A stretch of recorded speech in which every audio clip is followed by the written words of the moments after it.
It was a tough journey going from an intern to a senior professional.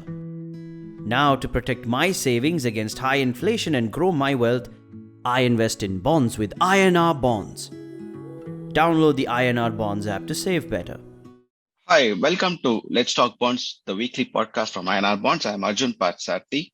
And Let's Talk Bonds is a weekly podcast that gives fixed income investors in India and financial advisors who are investing in fixed income for their clients the perspective on what are the best options available for investing in fixed income, given the various issues that are surrounding the market. And clearly, the main issue surrounding the market at present is the fact that inflation is running very high. RBI has started to hike rates and interest rates are rising and rising, and no one knows when it's going to stop. But before that, I'm going to dwell a bit on the fact that GSECs, in fact, could actually become a safe haven asset for global bond investors. Now, this statement could raise a lot of eyebrows. Domestic institutions and global, most of the investors' money has normally flowed into US treasuries or Eurozone bonds like German bonds when there is a lot of risk aversion in financial markets. But the fact is that now with the US treasuries looking more and more dangerous, and the fact that developed world bonds are looking extremely dangerous because the central banks are way behind the inflation curve.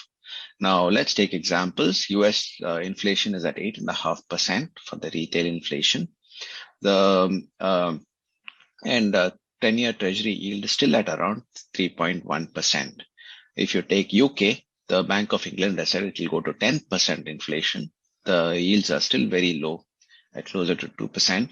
And if you take the German Eurozone bonds, the inflation is at 7.5% and bonds are at around 1% if you take the highest safety bonds. Now, the biggest concern with global investors, pension funds, insurance companies, everyone who are actually who are fiduciary responsibilities to their the savings of pensioners in the developed world is that none of these bonds are able to deliver returns that can even come close to inflation. And if inflation is hurting the whole economy, and especially the savers and the pensioners and others, then how are these institutions going to deliver returns? They can't take extra risk because equity markets too are turning extremely volatile. So where do they turn to? And if you take India, if you really look at how India is looking on a global macro front, it's actually looking very good, despite the fact that we have our own issues. We have high inflation, we have fiscal deficit that is running close to 7%. A huge government borrowing. But even the fact is that to a very large extent, the 10-year GSEC yield is still at around 7.5% levels, while inflation is for March printed at 7%. Even if it's likely to print at 8%, the 10-year GSEC yield is closer to that and could well go up to around these levels, but not too much higher. Maybe a bit more higher if there is inflation overshoots, etc., and all that happens. But then, in India's, if you really look at debt to GDP ratio, then they are much lower than US and most of the developed world economies. So with all this, can India actually start attracting a lot of money away from US treasuries? Just to give you an example, for example, if China, with the huge forex reserves, wants to invest in bonds, then they might not want to invest in US treasuries because of the fact that it can potentially go rise because the Fed is not at all looking to control inflation. And if that doesn't happen, then there's a lot of faith lost in US treasuries.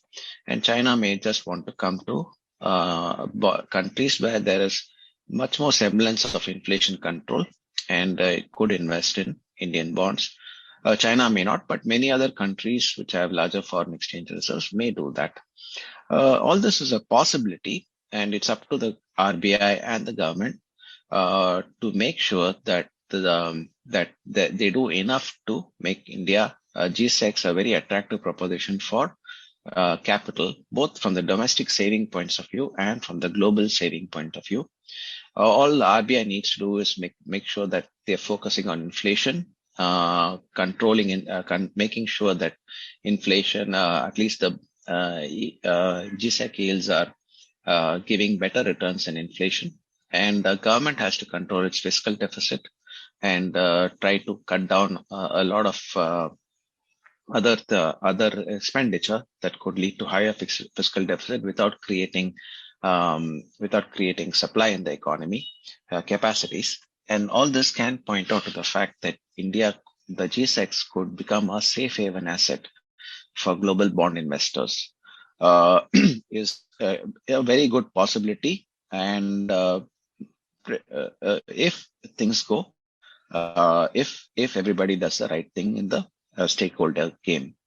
Now, then coming back to the levels in the markets, you have 3-year GSEC yield, which is closer to 7%, 5-year at 7.2%, and 10-year at 7.45% to 5%, 7.5%.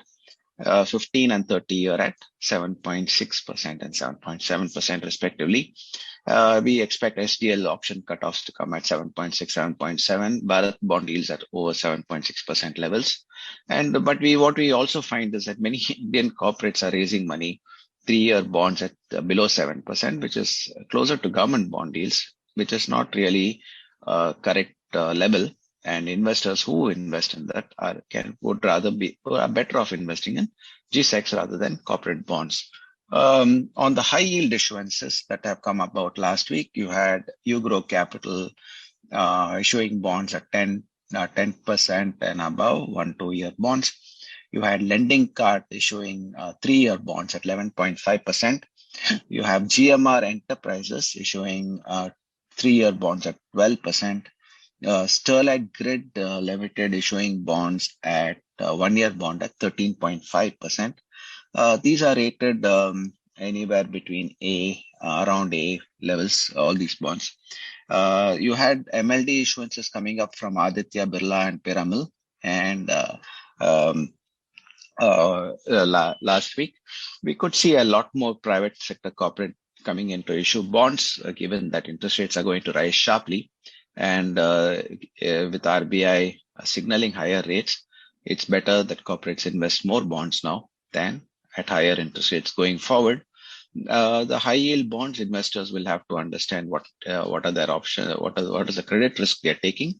And the best place to come to is obviously INR bonds, where the Quick Invest by INR Bonds app gives you the best bonds listed for investors to beat inflation. If it's looking for high yield bonds, they get all the information with our own proprietary risk score, which is it's not based on ratings.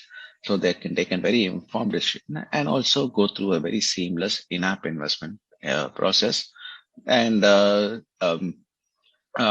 Invest for INR Bonds is downloadable on iOS and Android.